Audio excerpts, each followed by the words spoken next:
सभी भक्तजनों को जय श्री कृष्ण। फाल्गुन मास कृष्ण पक्ष विजया एकादशी।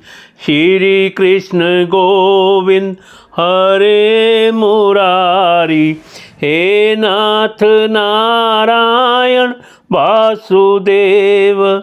श्री कृष्ण गोविंद हरे मुरारी, हे नाथ नारायण वासुदेव।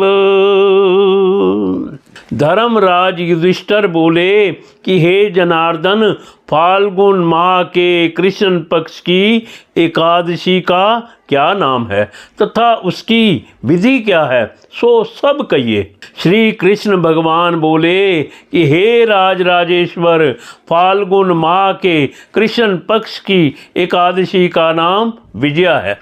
इसके व्रत के प्रभाव से मनुष्य को विजय मिलती है। इस विजया एकादशी के महात्म के श्रवण व पठन से समस्त पाप नष्ट हो जाते हैं। एक समय देव ऋषि नारद जी ने जगत पिता ब्रह्मा जी से पूछा कि हे ब्रह्मा जी, आप मुझे फाल्गुन माह के कृष्ण पक्ष की विजया नामक एकादशी का व्रत विधान बतलाइए।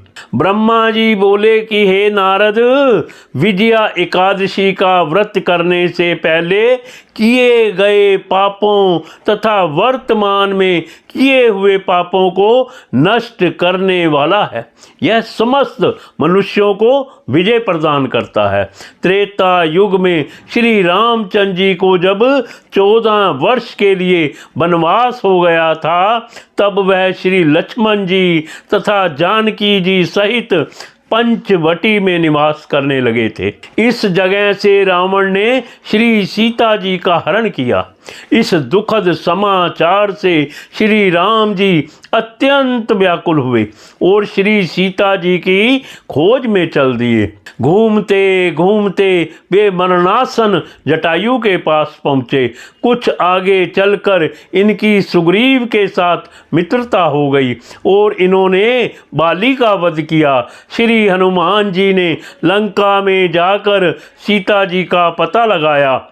वहां से लौटकर हनुमान जी श्री रामचंद्र जी के पास आए और उन्होंने सब समाचार रामचंद्र जी से कहा। श्री रामचंद्र जी ने सुग्रीव की संपत्ति लेकर वानरों भालुओं की सेना सहित लंका को प्रस्थान किया। श्री रामचंद्र जी जब समुद्र के किनारे पहुंच गए, तब उन्होंने महान और अगाध मगरमच्छ से युक्त समुद्र को देखकर श्री लक्ष्मण जी से कहा, हे लक्ष्मण, इस समुद्र को हम किस प्रकार पार कर सकेंगे। श्री लक्ष्मण जी बोले कि हे भाई श्री राम जी, यहाँ से करीब आधा योजन की दूरी पर कुमारी द्वीप पर बकदाल भय नाम के मुनि रहते हैं। आप उनके पास जाकर इसका उपाय पूछिए। लक्ष्मण जी के वचनों को सुनकर श्री रामचंद्र जी बकदाल भय ऋषि के पास गए और उनको प्रणाम करके बैठ गए।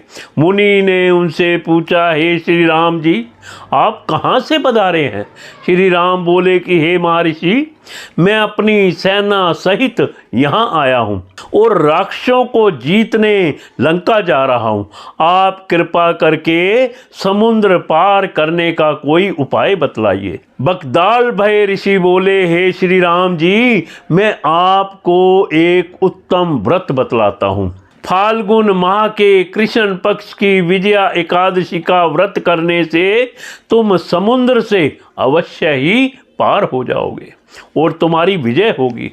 हे श्री राम जी, इस व्रत की विधि यह है कि दशमी के दिन स्वर्ण, चांदी, तांबा या एक मिट्टी किसी का एक घड़ा बनावें। उस घड़े को जल से भरकर तथा उस पर पंच पल्लव रखकर वेदिका पर स्थापित करें। घड़े के नीचे सतनाजा 7 अनाज मिले हुए और ऊपर जौ रखें। उस पर श्री नारायण भगवान की स्वर्ण प्रतिमा स्थापित करें।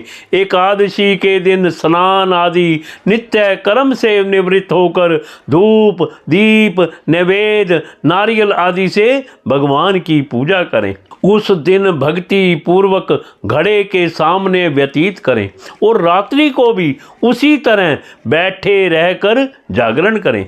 द्वादशी के दिन नदी या तालाब के किनारे स्नान आदि से निवृत्त होकर उस घड़े को ब्राह्मण को दे दे। हे राम, यदि तुम इस व्रत को सेनापतियों के साथ करोगे तो अवश्य ही विजय होंगे।